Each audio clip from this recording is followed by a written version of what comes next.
परमेश्वर ने सूक्ष्म वेद में कहा है, तीर तुपक तलवार कटारी जम धड़ जोर बधावे हैं, और हर पैड़ी हर हेथ ना जाना वहां जा तेग चलावे, और काटे शीस नहीं दल करुणा ये जग में साध को आवे हैं, और जो जन इनके दर्शन को जावे उनको भी नरक पठावे।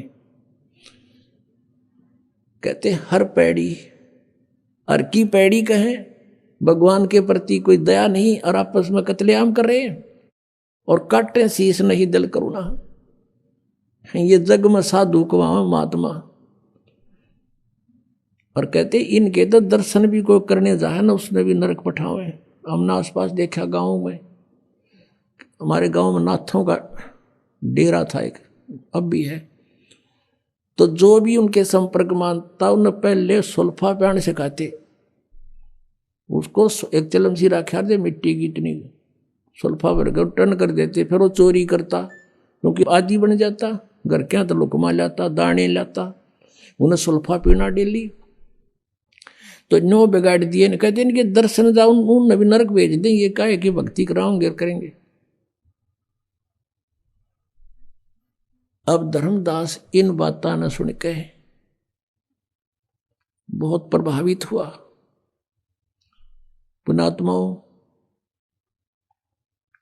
बहुत कुछ परमात्मा ने उसको समझाया, उस प्यारी आत्मा ने बड़ा ध्यान से सुना, लेकिन ये मन, ये पुराना रंग जल्दी से हटता नहीं। काफी देर सुनते सुनाते फिर कोई ऐसी बात कह दी धर्मदास जी ने कि महात्मा जी आप तो बहुत कड़वी कड़वी बातें कह रहे हो, क्या इनकी पूजा करने वाले निकम्मे होते हैं? परमात्मा ने कहा मैं नहीं कह रहा, आपकी गीता बोल रही है। कहने का भाव ये है कि धर्मदास जी ने फिर से परमात्मा की बातों में अरुचि व्यक्त कर दी। अरुचि व्यक्त की तो परमात्मा कबीर परमेश्वर जी फिर अंतर ध्यान हो गए। अंतर ध्यान हुए तो वो फिर रोने लग गया, फिर रोने लग गया, हे भगवान मेरे पर गलती बन गई। इतना अच्छा ज्ञान दिया और सारे सत प्रमाण दिए, अब क्योंकि हम श्रद्धालु इतने हैं, हम इन भगवानों की जो पूजा करते थे इनके विषय में कुछ सुनना भी पसंद नहीं करते कुछ दिन तो। लेकिन पुण्यात्माओं, अगर कोई दंत कथा सुनाता हो, अपनी महिमा व्यर्थ बनाता हो तो वो नहीं सुननी चाहिए। सदग्रंथों में लिखे प्रमाणों को नहीं मानता है तो वो आदमी ठीक नहीं। उसके विषय में परमेश्वर कहते हैं जानबूझ साची तजय करे झूठते ने, और ताकि संगत है प्रभु सपने में बना दे। ये सोचकर परमात्मा अंतर ध्यान हो गए। अब धर्मदास के सामने अंधेरा छा गया।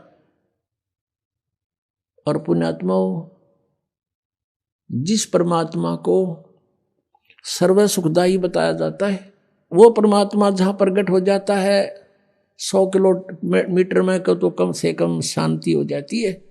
और वो तो बैठे उसके कति साथ में, जैसे किसी का कोई हाथ पर गर्म पानी या चाय गिर गई हो, उसमें कितनी पीड़ा होती है, और उसके ऊपर बर्फ का टुकड़ा रख दिया जाए, कैसा महसूस करता है? जैसे उस पर कुछ भी नहीं है, शांत हो जाता है। ऐसी दशा है भगवान जब उसके पास थे तो वो उनके उसको इतनी शांति थी। परमात्मा के दूर होते ही उसके अंदर वही फिर पीड़ाएं, जैसे रह तरह की इधर उधर की बातें, वो नूर फलाना नूर नू कर दूं वैसे कर दूं। ये आग है सबके अंदर, जल रहा है प्राणी अपनी अपनी आग में। तो वो महसूस, उसको जो आनंद हो रहा था वो खत्म हो गया, और जो ज्ञान उसे मिला वो प्रमाणित। और फिर भी अपनी किस्मत को रो रहा कि मैं कैसा दुष्ट हूं, मैंने भगवान खो दिया। अब फिर रोने लग गया, अब त्याग दिया, वापस चल पड़ा अपने घर की तरफ। और क्या कहता है परमात्मा की वाणी में लिखा है, तावा रोवत धर्म निनागर, कहाँ गए मेरे सुख के सागर। अधिक वियोग हुआ हमसे ती, जैसे निर्धन की लुटगी खेती। कल्प करे और मन में रोवे, दसों दिशा को वो मग जोवे। अब रो रहा है। अन्यों कहे भगवान बेग में लो करूं अपघाता, अब ना जीऊं सुनो विधाता। अब धर्मदास जी नो देखे कि भगवान कहीं मेरे पीछे तो नहीं है, ऊपर तो आकाश में तो कहीं दिखाई नहीं दे रहे हैं। कहते हैं कल्प करे और मन में रोवे, दसों दिशा को वो मग जोवे।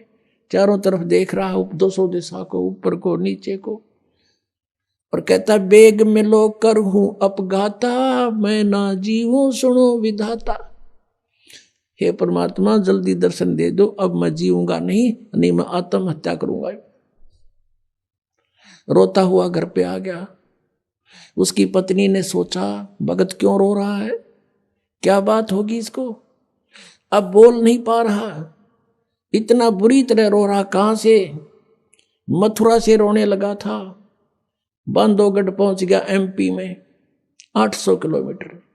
2 दिन 3 दिन जाने जाने में लगे होंगे उसको। पैदल चलते थे पहले, कोई सवारी नहीं होती थी ऐसी, और श्रद्धालु थे, पैदल चलते थे। उसकी पत्नी का नाम आमनी देवी था, बड़ी धर्मात्मा थी, लेकिन कभी कभी वो भी भगत के साथ कुछ दान धर्म के बारे में कुछ कंजूसी करती थी। तो उसने सोचा कि भगत क्यों रो रहा है और वापस कैसे आ गया। इसका तो 1 महीने का टूर प्रोग्राम था, आ गए 7वें दिन। उसने सोचा बात क्या है, और उसके मुंह की तरफ देख रही है, और वो रो ऐसे बुरी तरह रहा जैसे किसी बालक के माँ बाप दोनों मर जा, वो बालक रोया करे। इतना बुरी तरह जमीन पर ऐसे मुंह के बल पड़ गिर के और बुरी तरह रो रहा है। उसने सोचा इसके क्या हो गया, इतना जल्दी कैसे आ गया। आमनी ने सोचा कि हो सकता है इसके किसी ने ठग ने पैसे लूट लिए हो, और मैं कंजूस हूं, कई बार इसको कह देती थी जब वो धर्म भंडारे करता था, खुले हाथ में टोक दिया करती कि बच्चे के खाएंगे, घना दान ना करया करे। तो उसने सोचा कि अब ये न्यू ना रो रहा हो कि मैं इसका पैसा किसी ने ठग लिया, चुरा लिया, जो यात्रा के लिए ले गया था। और अब ये सोच रहा होगा कि मैं दोबारा जान की सोचूंगा, पैसे की कहूंगा तो यह मुंह चढ़ावेगी। तो उसने सोचा कि जिस कारण से रो रहा हो। अब वो धीरे धीरे कहती है सेठ जी क्यों रो रहे हो, किसी ने पैसे निकाल लिए होंगे ना, तुम्हारे तो भगवान ने बहुत दे रखा है, और कितने पैसे ले जाओ आप, और ले जाओ, आप पूरा करके आओ अपना कार्य। अब वो 1 घंटा 2 घंटा खूब रो लिया, धीरे धीरे सबकता हुआ, रोता रोता कहता कि आमनी यदि मेरा यू धन खो गया होता, भौतिक धन कोई चुरा लेता, मैं नहीं रोता, फिर ले जाता, लेकिन मेरा वो धन गुम हो गया जो मुझे अब शायद मिला नहीं, और वो मिला नहीं मैं जी नहीं सकता। आमनी ने पूछा कि ऐसा कौन सा धन था तेरा। अब ये बात सुनकर बैकग्राउंड कहानी की तरफ देखकर वो फिर बुरी तरह रोने लग गया। रोते रोते काफी देर के बाद जब उस थोड़ा सा स्वाभाविक सा हुआ, शांत हुआ, सारी कथा बताने लगा। जो परमात्मा ने ज्ञान सुनाया था सारी ज्ञान सुनाया, और सृष्टि रचना सुनाई थी परमात्मा कबीर जी ने। अब इतना समय नहीं रहा आज के सत्संग में, नहीं वो भी सुनाता, कल सुनाएंगे। तो वो उसने सारी सुनाई, और सब अपने साथ घटना बताई कि ऐसे ऐसे मैंने रोटी बनाई, उसमें चींटियां जल गई थी, और वो चींटी सारी जीवित कर दी, मेरा पाप काट दिया। अब आमनी कहने लगी इतना बढ़िया ज्ञान, और खुद भगवान देने आ रहे थे, आप तो व्यापारी हो, आप तो बिजनेसमैन थे, यू सौदा चूक कैसे गए। अब धर्मदास कहता जिंदगी में पहली बार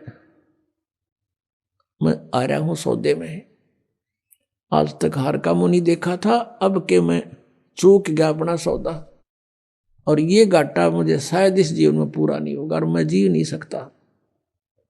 जो साधनाएं हम करते थे वो एक आने की नहीं, आगे का रास्ता कति नहीं, घोर अंधेरा हो गया मेरे सामने, जीऊं कैसे भगवती। आमनी कहने लगी आपने तो गलती कर दी। इब्बन माँ विष्णु महेश गेला कौन सी अपनी रिश्तेदारी थी और ये कौन सी अपना रोज मिला करते थे। हमने सुनी सुनाई बातों पर उन पासरी थे और इतना बढ़िया ज्ञान सारे प्रमाण आपको बताए गए, आपने चरण पकड़ने चाहिए थे। कहने लगा इसी भूल को तो रो रहा हूं, जैब के भगवान आगे अब क्या नहीं छोड़ूंगा चरण उनके। ऐसे बीत गया 6 महीने बीत गए उनको। धर्मदास जी ना कुछ खावे, मुश्किल से एक आध फुल्का रोज, मुश्किल से उसकी पत्नी कह सुन के खिलाओ उसको, और वो ना काम काज में रुचि, वो भक्ति करा करता वक्ति वत करने की कोई ना थी। सुबह बैठ जा दरवाजे तो बाहर द्वार के ऊपर गेट पे है, अनु देखा दूर ताई, जैसे बिलड़ी ने श्री राम की प्रतीक्षा की थी। अब जैसे उसको कहीं दूर से कोई आता दिखाई देता, चल पड़ता उसकी तरफ कि शायद महात्मा आगे। अरे एक बार पुण्यात्मा जिसकी चाह आपको हो जाती है, आम व्यक्ति भी वो शायद दिखने लग जाता है उसको, वहां तक जाता है कि ना ये तो कौन, वो नहीं है। फिर पता लग गया किसी से कि एक महात्मा बैठा है जंगल में, गांव नगर के बहुत से लोग उसके पास जा रहे हैं दर्शनार्थ। भगत जी भी पहुंच गए, धर्मदास जी। अब देखा कि भाई हो सकता है महात्मा वही हो सकते हैं, लेकिन इनका ज्ञान से परीक्षण होगा। धर्मदास जी ने प्रश्न किया उस साधु से परीक्षा करने के लिए, जब महाराज जी होंगे तो वो बात मैं प्रश्न करूंगा, टू दी पॉइंट जवाब देंगे। उसने प्रश्न किया महाराज जी मैं कुछ प्रश्न करना चाहता हूं। धर्मदास ने कहा। वो साधु महात्मा बोला करो बच्चा, कि ब्रह्मा विष्णु महेश के माता पिता कौन है। वो साधु कहता अरे कैसी बात करता है, इनके कोई माता पिता नहीं, अदरो अमर सर्वेश्वर महेश्वर। और जान गया यो ठीक हो मन मन महीनों कही तो रॉन्ग नंबर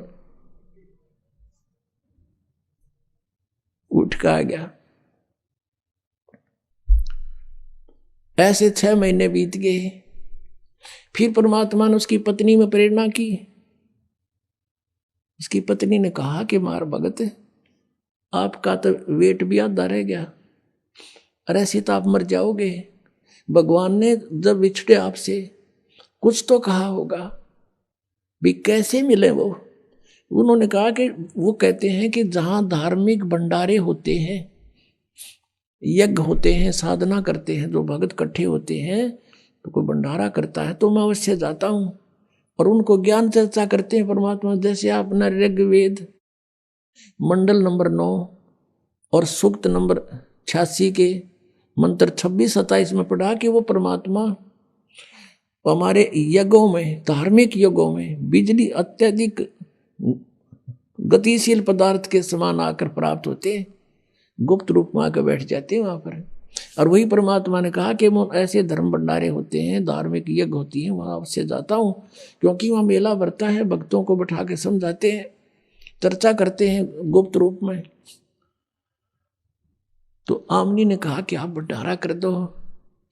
धर्मदास ने कहा एक दिन में क्या में है, एक दिन में तो पता भी ना चला किसी ने। आमनी बोली तू कर ले जितने दिन का करना हो, कि 3 दिन का करना पड़ेगा, अब 3 दिन का कर ले। उसने 3 दिन का भंडारा, धर्म भंडारा दिन निश्चित कर दिया। आसपास सब चिट्ठियां भिजवा दी कि दूर तक। अब पहले दिन सब भोजन करके साधु संत महात्मा चले गए, वो तो नहीं आए, देखता रहा। उसकी पत्नी ने पूछा कि महाराज जी आए क्या महाराज जी? कि नहीं आज तो नहीं आई। अगले दिन फिर ऐसा ही हुआ। तीसरे दिन आफ्टरनून हो गया, भंडारा यानी भोजन चल रहा है, साधु संत खाकर जा रहे हैं। अब धर्मदास ने फाइनल फैसला कर लिया, क्योंकि वो तो आत्मा के पुकार सुनते हैं, कि यदि आज आप नहीं आए कल आपका दास नहीं रहेगा संसार में। अब जिया ही नहीं जा मेरे थे, आज तक की आस ठीक शायद आज आ जाएंगे।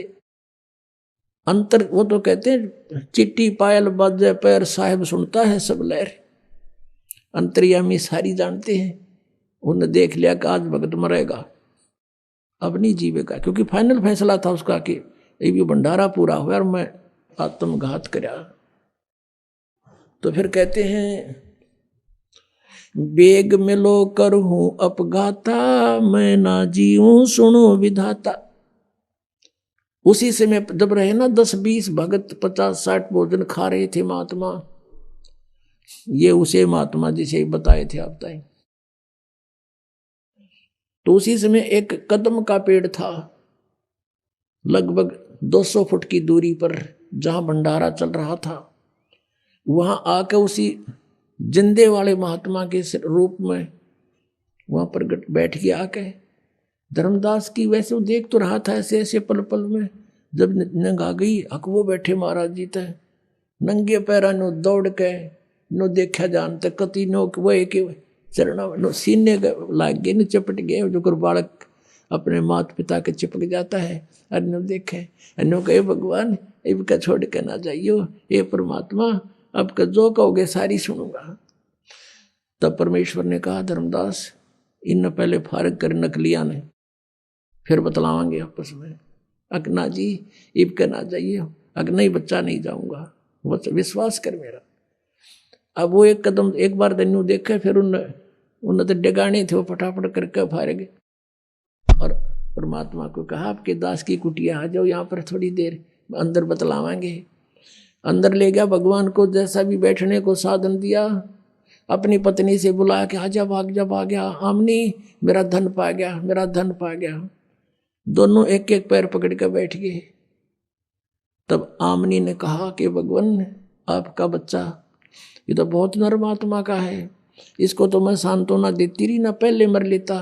ये भगवान आप तो अंतर्यामी हो, इतना दुखी नहीं करना चाहिए था अपने बच्चे को। तब परमात्मा ने कहा कि आमनी यो काल का दूत हो रहा था, ये जिसको मैं 2 बार मिला इसने सारी बात मानी, फिर किता न किता काल फिर इसका आंट लगा देता। मैं इसके साथ था, इसको मर नहीं देता बेटा, ये तो मर लेता पहले ही। इसका बड़ का डैमन है, इसका लोहा गर्म किया है, अब लोहा गर्म होए बिना चोट मारे जाओ तो उसका कोई फायदा नहीं। अब इसका अंतःकरण साफ हो लिया, आज बेटी जो मैं कहूँगा सारी मानेगा और ये सत्य इसके हृदय में उतरेगी, इसलिए थोड़ी सी देर करी थी।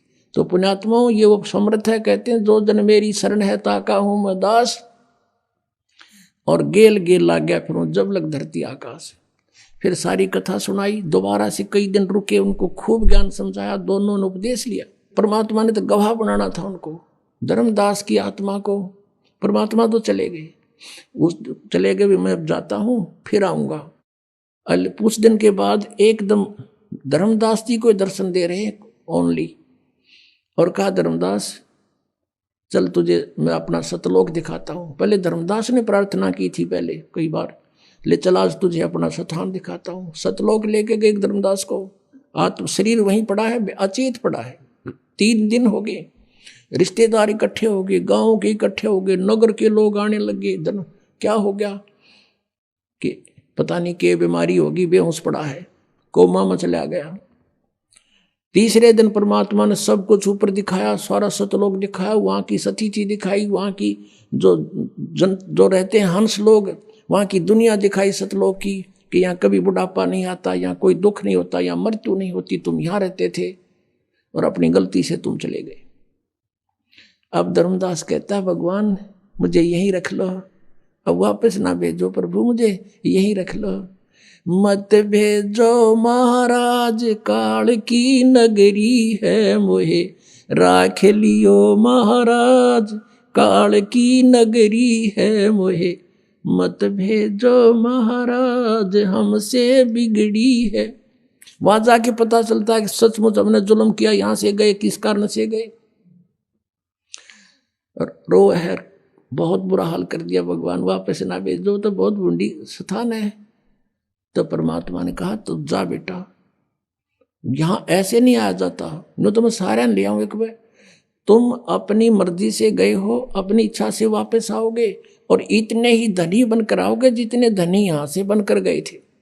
जितने धनी तुम यहां थे भक्ति के शक्ति, इतनी नीचे इकट्ठी करनी पड़ेगी। उसका मैं एक मंत्र दूंगा, तू चल वहां पर, और मंत्र दूंगा तुझे सतनाम, उसका सिमरण करना, उसके भक्ति के धन से तुम वापस आओगे। ऐसे नहीं बेटा बात बनेगी। तीसरे दिन जब वापस आत्मा छोड़ दी तो वो जा गया। तब उसको पता चला कि ये भगवान तो वहां काशी में रहता हूं। सतलोक से जाकर पता लगा। वहां से चल पड़ा पैदल, बनारस में पहुंचा, रामानंद जी के पास पहुंचा।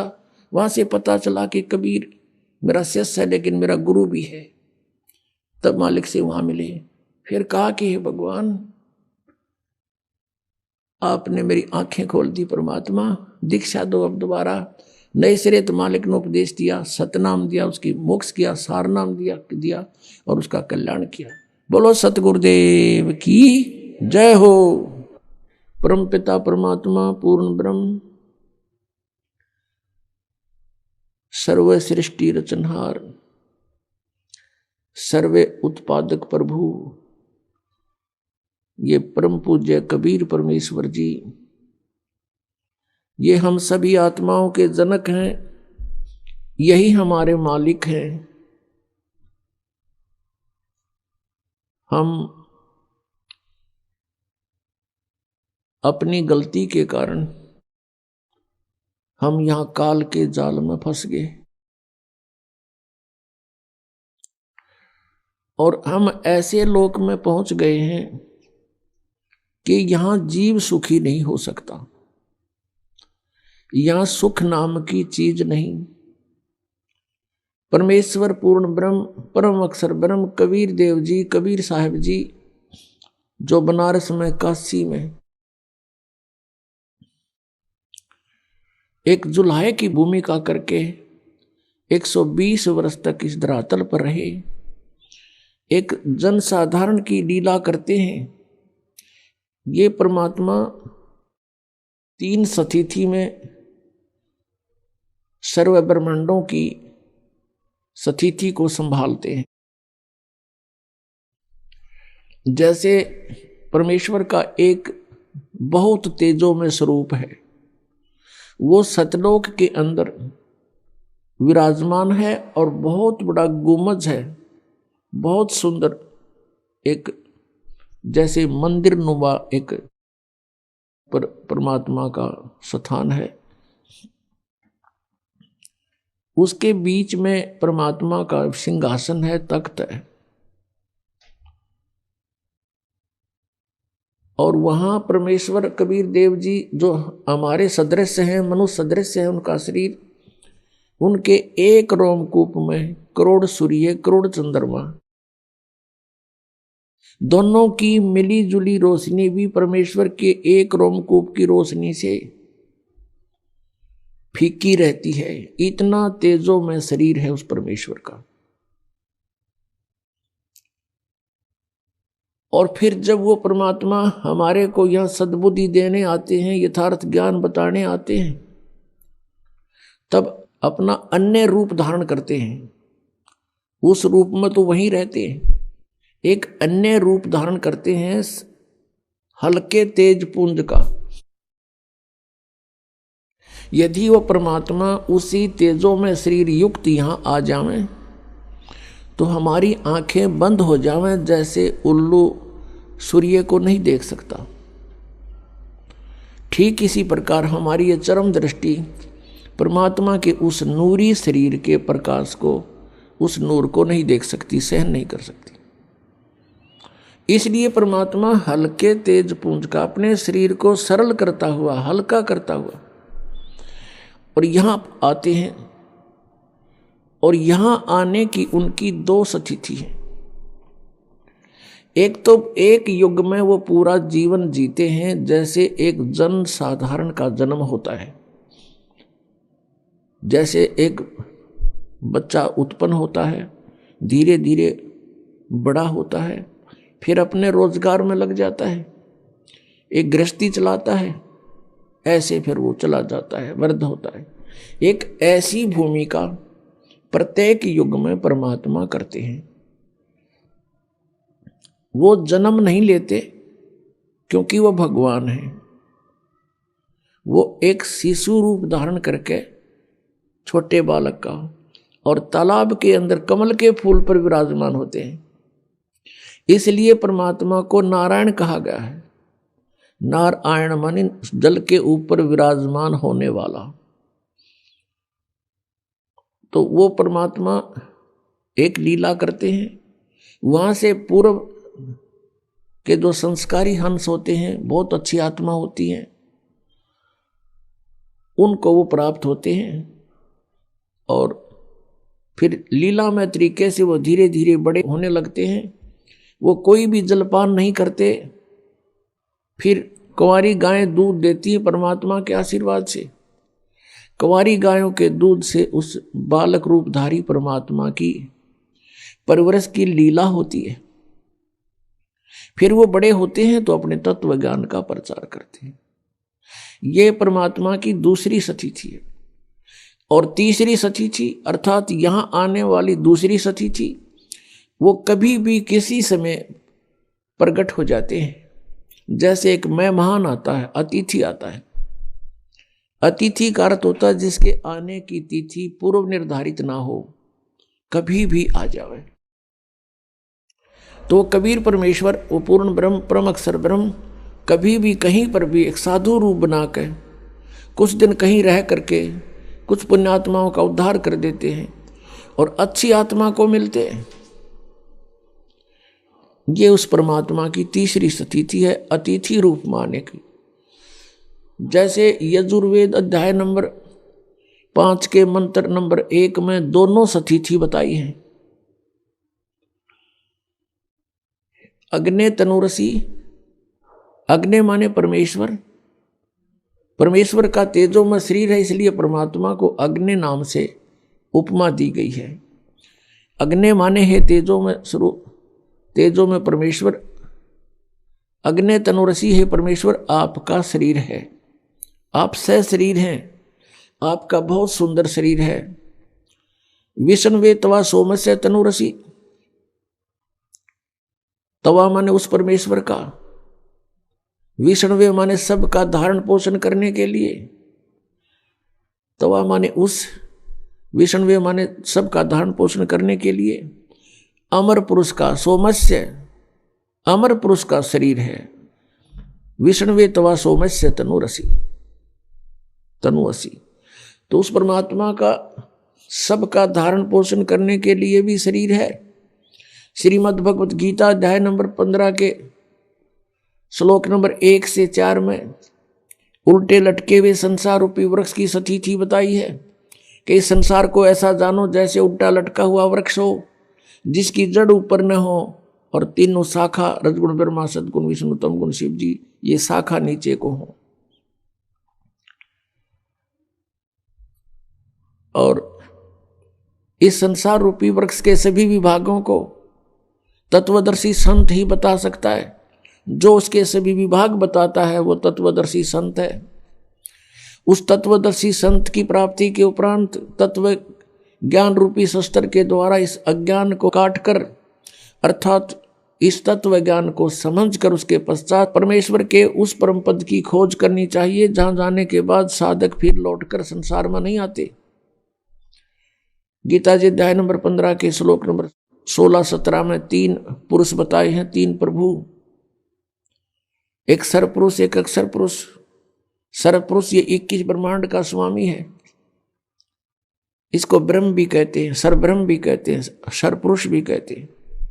अक्षर पुरुष ये 7 संघ ब्रह्मांड का मालिक है, लेकिन इन दोनों के शरीर नाशवान है। इनके अंतर्गत जितने प्राणी हैं सबके, वो सभी नाशवान है। केवल जीव आत्मा किसी की नहीं मरती, वो तो कुत्ते गधे की भी नहीं मरती। इसलिए गीता जी अध्याय नंबर 15 के श्लोक नंबर 17 में तुरंत कहा है कि उत्तम पुरुष है तू अन्य परमात्मा इति उदाहरते, यह लोग तरम आवेश विभर्ति अवैश्वर है। वो श्रेष्ठ परमात्मा तो कोई और ही है जिसको परमात्मा कहते हैं, और वही तीनों लोकों में प्रवेश करके सबका धारण पोषण करता है। वो है अव्यय ईश्वर, अविनाशी परमात्मा। तो तीनों लोकों में प्रवेश करके धारण पोषण कौन करता है? जैसे मूल से, जड़ से जड़ से पूरे वृक्ष को आहार प्राप्त होता है, जड़ पूरे वृक्ष की पोषण करता है, पूरे वृक्ष का पोषण करता है जड़।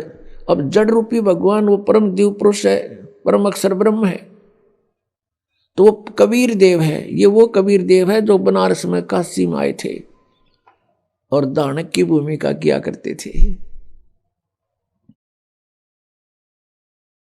पुण्यात्माओं, हमारे सदग्रंथ जो हैं, जैसे पवित्र चारों वेद, पवित्र श्रीमद् भगवत गीता, पवित्र पुराण, इन सदग्रंथों को हम यथार्थ ज्ञान युक्त मान रहे हैं और हैं भी न्यों की न्यों।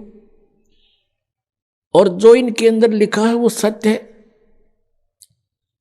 तो हम परमात्मा को पहचानने के लिए अपने सदग्रंथों को आधार बनाएंगे। जिनको पवित्र हिंदू धर्म पहले से ही सत्य मानता है, उस पर पूर्ण रूप से आश्रित है, तो उन्हीं सदग्रंथों से हम भगवान पहचानेंगे। उनमें क्या लिखा है और कैसी महिमा है परमात्मा की, कैसी लीला करते हैं भगवान, तो फिर परमात्मा के पहचानने में हमें कोई भूल नहीं लगेगी। अभी तक हमें भूल लगी हुई थी। हमें कोई भी बता दे ऐसा है भगवान, हम मान लेते थे, ऐसा है भगवान, हम वो भी मान लेते थे। ब्रह्मा है भगवान, हम उसको भी मान लेते थे। विष्णु है भगवान, हम उसको भी मान लेते थे। शंकर है परम शक्ति, हम उसको भी मान लेते थे, क्योंकि हमें ज्ञान नहीं था। अब जैसे ये पंथ चल रहे हैं कुछ, ये कहते हैं सतलोक में, सचखंड में चलो और वहां परमात्मा निराकार है, सतपुरुष है ही नहीं वहां पर, और आत्मा ऐसे मिल जाएगी वहां जैसे बूंद समुद्र में। बताओ, अक्ल मारी जा रही। समुद्र में कोई कहे चलो डूबन चलांगे, कितने तैयार होंगे डूबन खातिर। यहां वैसे हाँ भरे जाओ बेशक, पर डूबन का टाइम आओगा जब एक नाव डूबे उड़ा सारे भाग जाएंगे छोड़ गए। तो यहाँ ये नकली पंथ चल रहे हैं। ये कहते हैं वहां भगवान है नहीं, निराकार ही प्रकाश है। तो वहां क्या करेंगे हम जाके, जब भगवान नहीं, हम तो परमात्मा को मिलने चले हैं, परमात्मा वहां है नहीं। अब जैसे कोई गाय की महिमा गाता है, गाय दूध देती है, बहुत अमृत सा दूध देती है, बड़ा लाभदायक पशु है, और सभी की इच्छा होती है भी हम गाय लें, और फिर कहें गाय तो है ही नहीं, गाय तो निराकार है, या कोई ये थोड़ी हुई कोई। परमात्मा की इतनी महिमा बता रखी है वेदों में, सदग्रंथों में। जिन महापुरुषों को आकर मिले हैं उन्होंने अपने आंखों देखा हाल भगवान का बता रखा। अब उनको हमने अनदेखा कर दिया, इन झूठों की बातों को स्वीकार कर लिया। ये नकली पंथ, जो ये राधा स्वामी पंथ, जय गुरुदेव पंथ, धन धन सतगुरु पंथ, ये सारे झूठ बोले कति 100 की 100। इनमें किसी ने भगवान नहीं मिला, कख नहीं पता इनको। अगर परमात्मा मिला होता ये निराकार बताते। सदग्रंथ सत बतावे कि उस सह शरीर है, मनुष्य दृश्य है, आंखों देखा संत बताते हैं, दानक रूप रहा करतार, और हमरे ही निहार है, हमारा सृजनहार, हमारे जैसा हमारा भगवान, हमारा उत्पत्ति करता। तो पुण्यात्माओं, दास का उद्देश्य है कि पहले हम अपने जिन सदग्रंथों को सही मानते थे उन्हीं से परिचित हों। फिर दिखता को नहीं भगवान के पहचान की और मोक्ष की कोई समस्या खत्म, क्योंकि इतना सिंपल मार्ग है, इस जैसा मार्ग नहीं। इन काल के दूतों ने काल प्रेरणा से अपनी प्रभुता दिखाने के लिए हठ योग शुरू कर दिए, सिद्धियां प्राप्ति करने के लिए खड़े होकर तप, उल्टा होकर के तप, और नरे अनुष्ठान करने लगे, सुहा करके। ये तो नाशकरण की विधि ढूंढा करते थे। एक दूसरे पर प्रभु पाकने के लिए किसी ने एक सिद्धि प्राप्त कर ली तो दूसरा ने सोचा 3 करूं मैं, और तब इससे मैं सुपरियत कहलाऊं जनता में। परमात्मा कहते हैं इस हमारे नाम में 24 सिद्धि आ जाएंगी तुम्हारे को, लेकिन इन सिद्धियों का प्रयोग ना कर लेना, ये विष का काम करेंगी। अपने आप पड़ी रहें, क्योंकि सिद्धियां हमारा सहयोग देंगी और हम इसको प्रयोग करने लगे तो फिर हानि कर देंगे हमारे को। तो इसलिए ये सिद्धियों का प्रयोग करते थे। जैसे एक सिद्धि सब सागर पीवे, एक अगस्त ऋषि थे, परमात्मा पाने के लिए घर त्याग कर जंगल में साधनाएं शुरू कर दी। अब इनकी बहुत लंबी चौड़ी कहानियां हैं। बचपन जंगल में निकल गया, 30-40 वर्ष का हो गया, फिर भ्रमण शुरू कर दी। यानी पहले बैटरी चार्ज करता था, 1 वर्ष में 6 महीने तपस्या साधना करता था, 6 महीने भ्रमण करता था गांव गांव नगर नगर में जाके। तो उसकी महिमा होगी। एक राजा की संतान नहीं थी। राजा ने उस पता लगा कि बड़े पहुंचे हुए महापुरुष हैं, जंगल में साधना करके आए हैं। तो राजा ने प्रार्थना करके अपने पास हफ्ते 10 दिन रखे, सेवा की। फिर प्रार्थना की कि हमारे संतान नहीं है। अगस्त ऋषि ने कहा ठीक है, हो जाएगी, संतान हो जाएगी। अगस्त ऋषि चले गए, पीछे से राजा के घर कन्या ने जन्म लिया। अब वो घूमता घूमता 12 वर्ष के बाद फिर उसी रेंज में आ गया।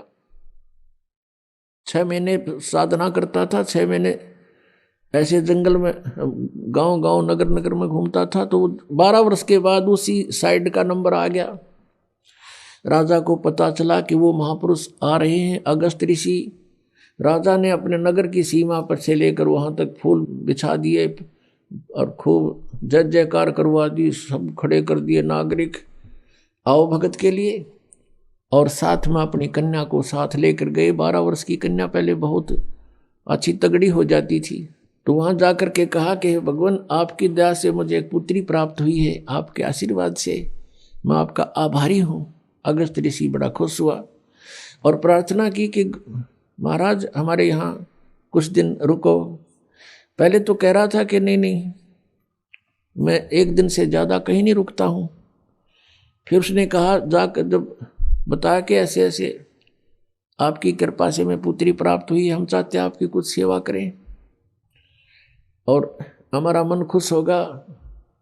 तो उसने 2 दिन की हाँ भर ली और राजा ने अपनी कन्या की सेवा की करा दी। बेटा तू इनकी दी हुई है और सेवा करो महाराज की।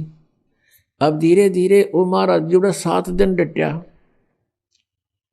फिर कहने लगा कि मैं तुझसे कुछ मांगना चाहता हूं। राजा से कहा अगस्त ऋषि ने। अब राजा ने कहा जी हम क्या दे सकते हैं आपको, सब कुछ आपका ही है, मांगने की आवश्यकता नहीं, आप आदेश करो कि ये कन्या मुझे दे दो मेरी सेवा के लिए। अब राजा को पता था नाट गया तो पता नहीं कि बद्दुआ दे दे, कति नाश हो जाए मेरा। अपना छाती पर पत्थर धर के कि जो आपकी आ गया। हमले का लड़की ने जाता रहा, कर ले साधना इनकी। फिर उसको क्या हुआ, तपस्याएं करके उसने एक सिद्धि प्राप्त कर लिया। जीवन सारे जीवन में एक सिद्धि सब सागर पीवे, एक सिद्धि जो बोजुग जीवे, एक सिद्धि जल पैर न लाई, एक सिद्धि आकाश से उड़ जाई। अपने आत्मा अगस्त ऋषि ने 7 समुद्रों को एक ही घूंट में पी लिया। अब फिर प्रार्थना की उससे अन्य ऋषियों ने, देवताओं ने कि भगवान यहाँ तो सब आओ भाव बिगड़ जाएगी, एटमॉस्फेयर चेंज हो जाएगा और आप दया करो, हमारे ऊपर रहम करो। रहम कर दिया, उल्टा ही कुरला कर दिया। 7 समुद्र भर गए। अपने आत्माओं आज हम अध्यात्म ज्ञानहीन हो लिए कति। इन नकली ऋषि संतों महंतों के कारण इन कह पता नहीं हमें नास्तिक का दूसरा रूप बना दिया कि भगवान ऐसा नहीं कर सकता, ये सब झूठ बोलने की बातें हैं। नहीं, अध्यात्म के अंदर बहुत बड़ी प्रबल शक्ति है, ऐसा बिल्कुल संभव है। लेकिन ये हमने चाहिए नहीं थी, इनकी आवश्यकता नहीं थी। अज्ञानता के कारण ये किया। क्या कहते हैं परमात्मा, कहते हैं कि डंब कर डूंगर चढ़े, लोग दिखावा करते हैं। ये तपस्या करने वाले ऊंचे से स्थान पर बैठेंगे जहां से दूर तो दिखे सबने महात्मा वो बैठा, और फिर आंख मीच कर बैठा रहे, फिर उसकी सेवा शुरू हो जाए, लोग आन जान लग जा, उसकी महिमा हो जाए। वह महिमा की भूख है। परमात्मा कहते हैं कि डंब करें डूंगर चढ़े, डूंगर माने ऊंचे टीले पे, पहाड़ पे, पहाड़ पे। अंतर झीनी झूल जग जाने बंदगी करेंगे वो सूल बबूल। आम जनता ने सोचा बड़ा महात्मा भाई कमाल कर रहा है, घर छोड़ कर देख परमात्मा के लिए कितना संघर्ष कर रहा है। तो कहते हैं ये तो वो है सूल बबूल, ये तक कांटे वो अपने आने वाले जीवन में, इसकी साधना ठीक नहीं। अब एक दो भक्त थे, घर से चल पड़े परमात्मा पाने के लिए। उनको एक महात्मा मिल गए जिसका बहुत बोलबाला था, बड़े सिद्ध पुरुष कहां थे। दोनों ने वहां दीक्षा ले ली, घर त्याग कर चले गए, सन्यासी हो गए। कई वर्ष तक वो उस महात्मा के साथ रहे, गुरुजी के साथ आश्रम में। अब गुरुजी की मृत्यु के बाद वो दोनों निकल गए वहां से और अलग अलग दिशा में सिद्धि प्राप्ति के लिए चल पड़े, क्योंकि वो सिद्धि ही सिखाता था। जो उनमें से एक था उसको परमेश्वर कबीर देव जी का सत्संग मिल गया। जैसे आप जी को अभी बताया कि परमात्मा 3 स्थिति में अपने संसार के सभी कार्यों को संभालते हैं। एक में तो पूर्ण रूप ऊपर बैठे हैं, सब ब्रह्मांडों का कंट्रोल करते हैं।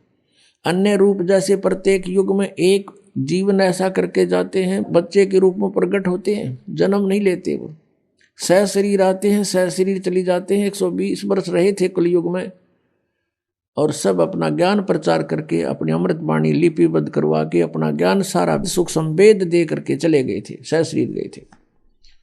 और दूसरी स्थिति वो कहीं भी आकर प्रकट हो जाते हैं, जैसे आदरणीय धर्मदास साहिब जी को मिले, आदरणीय नानक साहिब जी को बेई नदी पर मिले थे, अन्य को दिखाई दे नहीं रहे थे, ओनली नानक साहिब जी को दिखाई दे रहे थे। और जो ही नानक साहिब जी ने बेई नदी में डुबकी लगाई स्नान करने के लिए, वहीं से उनको अंतर ध्यान कर लिया। जनता ने सोचा डूब गए, सब जाल जूट डाले, दूर दूर तक खोज की, कुछ नहीं मिला। सतलोक में ले गए, फिर वापस छोड़े, तीसरे दिन वहीं खड़े मिले। तो ऐसे परमात्मा इन पुण्यात्माओं को मिलते हैं, फिर वो अपनी ऐसे आकर के वो परमात्मा कुछ लीला करते हैं। इसी प्रकार वो कहीं प्रकट होकर के कुछ दिन कुछ क्षेत्र में रह जाते हैं। कोई उनका गांव नाम पूछते हैं तो वो गोलमोल कर जाते हैं, संतों के गांव नहीं पूछा करते। तो जनता भी नहीं ज़्यादा खोजबीन करा करती, ना कोई मीडिया ऐसे कोई साधन थे। जैसे आजकल टेलीफोन है, नाम बता दे जब बगाम वहाँ पूछ ले करके भाई यहाँ का कोई आदमी है, तो उस समय ऐसा नहीं था। तो परमात्मा ऐसे रहते हैं, किसी एक क्षेत्र में कुछ दिन रह गए, फिर अचानक चले गए। साधु रहते थे, अचानक चले गए, वापस नहीं आए। ये वो परमात्मा की लीला थी। तो कबीर परमेश्वर जी ऐसे रह रहे थे वहाँ। वो उन दोनों गुरु भाई जो थे उस सिद्ध के, उनमें से एक को उस परमात्मा कबीर देव जी का टच हो गया, सत्संग हो गया, मिल गया उसको। कई दिन लगातार सत्संग सुना, उसका तो जीवन बदल गया। जिन सिद्धियों को वो प्राप्त करने की चेष्टा कर रहा था वो खत्म हुई, परमात्मा पाने की उमंग उठी, सत्साधना शुरू कर दी। अब कुछ दिनों के बाद परमात्मा ने लीला की। संत ने उसे कहा बेटा अब तू आगे उपदेश दिया करिए, और तुझे आदेश दे दिया मैंने। उधर से परमात्मा घूमने के लिए बहाना करके निकल गए जंगल में, वन में, वापस नहीं आए। खोजबीन की, देखा कोई व्यक्ति किसी हिंसक पशुओं ने खा रखा है, ऐसा स्थिति कर दी। उन चेलों ने सोचा गुरुजी को तो किसी ने खा लिया, उनका अंतिम संस्कार कर दिया। जबकि वो परमात्मा थे, वो तो चले गए थे। अब 10-12 वर्ष के बाद कहीं पर समागम था कोई, जैसे कई प्रकार के संत इकट्ठे हो जाते हैं, जैसे मेला होता है कुंभ का। वहां पर वो कबीर परमेश्वर का अनुयायी भी चला गया। उधर से उसका पहले वाले गुरु का चेला, वो सिद्ध जो सिद्धि प्राप्ति के लिए निकला था, वो भी आ गया। 12 वर्ष के बाद दोनों मिले, गले से मिले, बड़ी खुशी हुई। और फिर दरिया के किनारे बैठे थे, चर्चा चली कि बोलो भाई क्या उपलब्धि हुई 12 वर्ष के बाद। अब जो परमात्मा कबीर जी से परिचित हो गया था उसने कहा भी मुझे तो सब कुछ मिल गया। अब वो जो सिद्ध पुरुष सिद्धि ही करने की चेष्टा में था, उसने पूछा कोई सिद्धि बता, क्या प्राप्त हुई तुझे? अब वो कबीर पंथी ने कहा कि भाई सिद्धियां की हमें जरूरत को नहीं, हमें परमात्मा मिल गए। परमात्मा पाना था हमने इन सिद्धियों से, ये तो खिलौने हैं, बच्चे खेलते हैं इनके साथ। तो वो कहता है सिद्ध जो उसका गुरु भाई था, सिद्ध पुरुष का चेला, अब भी सिद्धि वाली डले ढो रहा था। उसने कहा तू अच्छा आदमी है, अरे सिद्धि मैं बताऊं मुझे क्या उपलब्धि हुई, अभी दिखाता हूं आपको। दरिया के ऊपर के ऐसे चल पड़ा जैसे थल पर चलते हैं, और परले पार चला गया, वापस फिर आ गया। देखा मैंने ये सिद्धि प्राप्त कर ली। अब उसने माथे बात मारा कबीर पंथी ने बोला 12 वर्ष में तने 2 अन्य की कमाई करी, एक अन्य में ये नौका वाला परली साइड में छोड़ देता है, एक अन्य में उल्टा ले आता है, सारे 12 वर्ष में तने 2 अन्य की कमाई करी, ये टट्टू साधना प्राप्त हुई, क्या उपलब्धि हुई तेरी? इस बात से वो बड़ा प्रभावित हुआ, फिर बैठ गया उसके पास। सचमुच यूं के डले डोए बने, ये तो नौकाले में बैठ के कोई चला जा ढाई अन्य में मजदूरी कर ले, इसका अच्छा की था। फिर उसको सारा ज्ञान जो परमेश्वर से प्राप्त था, अब उस भगत ने नूना बेरा था, वो भगवान थे, वो तो गुरु एक संत मानते थे। वो सारा ज्ञान जो परमात्मा से प्राप्त हुआ था अपने गुरु भाई को सुनाया, बड़ा प्रभावित हुआ। अपने आत्मा जिसने भगवान पाना है वो बकवाद नहीं करा करते, वो तुरंत समर्पित हो जाते हैं। उसके प्रेरणा जबरदस्त जागी कि अब मेरा कल्याण क्यों कर होगा, मन डला डोलिए, सारा जीवन खो दिया, कुछ कृपा करो, मेरा भी उद्धार करवा दो, महापुरुष से मुझे नाम दिला दो। अब फिर वो भगत रोने लग गया जो कबीर पंथी था। तब वो सिद्ध जो था सिद्ध, वो कहने लगा आप क्यों रो रहे हो? कहने लगा वो कबीर पंथी कहता मैं इसलिए रो रहा हूं कि आपका कल्याण संभव नहीं। भैया ऐसी क्या बात होगी, मेरा कल्याण संभव क्यों नहीं? अब वो कबीर पंथी कहता है कि भाई बात सुन, तू और मैं एक गुरु के चेले थे, एक गुरु के शिष्य थे, तू सीनियर था मैं जूनियर था, वहां सिद्ध के वहां कहा ऐसा ही है। तो भाई वो गुरुदेव तो शरीर छोड़ गए मेरे वाले, जिनसे मुझे ये मार्ग मिला, अब तेरा कल्याण नहीं हो सकता। तो उसने कहा भाई देखो गुरुजी चलो शरीर तो छोड़ गए होंगे, पर किसी को आदेश दे गए होंगे, मुझसे ले लूंगा नाम। तो कबीर पंथी कहता है कि भाई उससे नाम तू ले नहीं सकता, क्योंकि गुरु को परमात्मा तुल्य मानना पड़ता है, और तू उसको गुरु भी नहीं स्वीकार कर सकता। अब वो सिद्ध पुरुष कहता है कि बात सुन भाई, मैं निकला हूं भगवान पाने के लिए, और मुझे आप किसी से दिला दो ये नाम, मैं उसको सिर पर रखूंगा, मुझे परमात्मा चाहिए। तब उसने बताया, किसने? कबीर पंथी ने, कि इस दास को आदेश देगे वह, और आप मुझे, क्योंकि आप मेरे से सीनियर थे वहां पर आश्रम में, या जिन जूनियर सीनियर की आग सारा लाग रही है, या भी एक बेड़ी है इस काल की। तो भगत तो एक सत्र में होने चाहिए, ऊंच नीच ना हो, पहला पीछा कुछ नहीं होता। एक पिता की संतान है, एक बड़ा बेटा है, एक 15 साल छोटा है, तो सह तो एक के पिता के, सह तो भाई हुए, बहन भाई है, तो ऐसे हो आप। तो उसने कहा कि आप मेरे से नाम ले भी लोगे तो आपका भाव बने नहीं मेरे अंदर, क्योंकि आप मेरे से सीनियर थे। चरण पकड़ दिए, इन्होंने बोला अरे इस तो बढ़िया बात है, और कहाँ होगी, मेरा खुद जो ना गुरु भाई, मेरा गुरु, आज से मैं आपका दास, आप मेरे भगवान, मैंने नाम दो।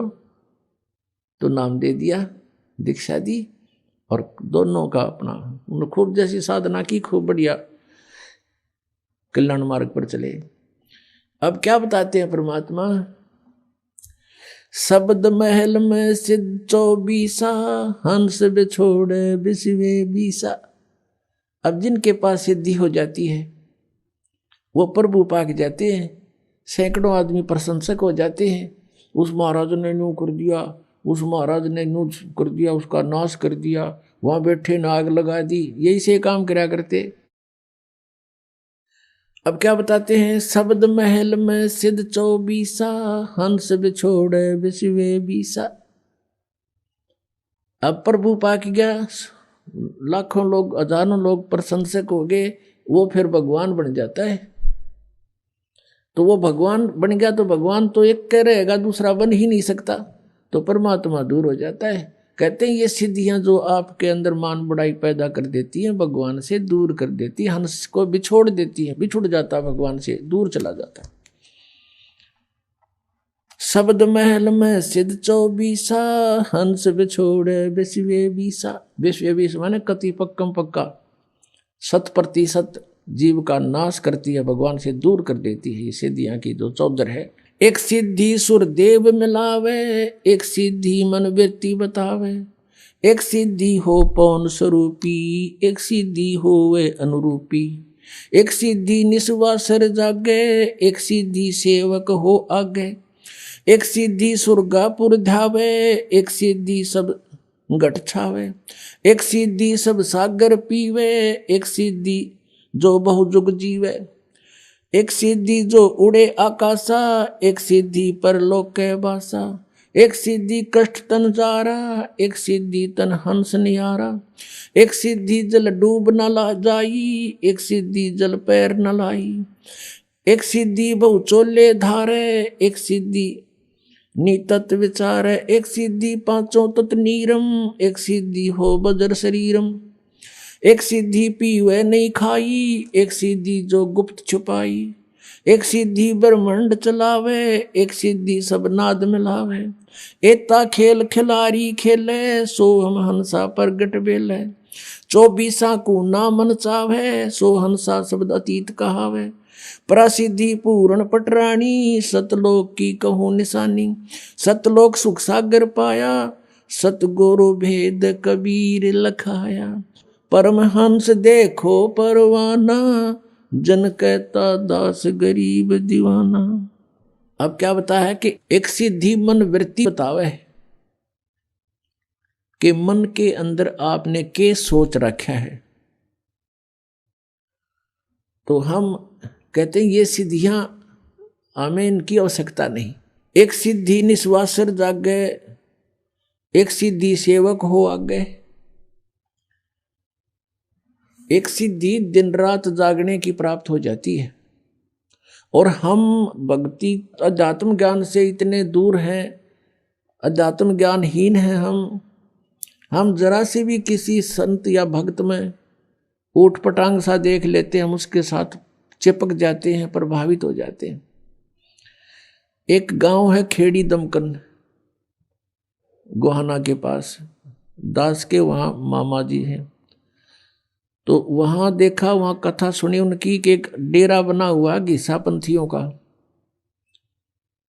गीसा, आदरणीय गीसा साहिब जी को परमेश्वर कबीर देव जी आकर मिले थे और उन्होंने फिर परमात्मा से प्राप्त ज्ञान को लिपिबद्ध भी किया है, कुछ वाणी भी बोली है। उन्हीं का एक शिष्य था, तो उन्होंने उस अपने आदरणीय गीसादास साहिब जी की शिष्यता हो गया, लेकिन वचन नहीं माना उसने, अपने हिसाब से हठ योग करता रहा। नेकी राम नाम था उनका, नेकी राम जी। उसने सिद्धि प्राप्त कर ली हठ योग करके, दिन रात सोए नहीं। वो उस गांव में आकर बैठ गया बनी में, और साधु रूप में एक लंगोट बांध रहा, बस नो अवधूत रूप में बैठा।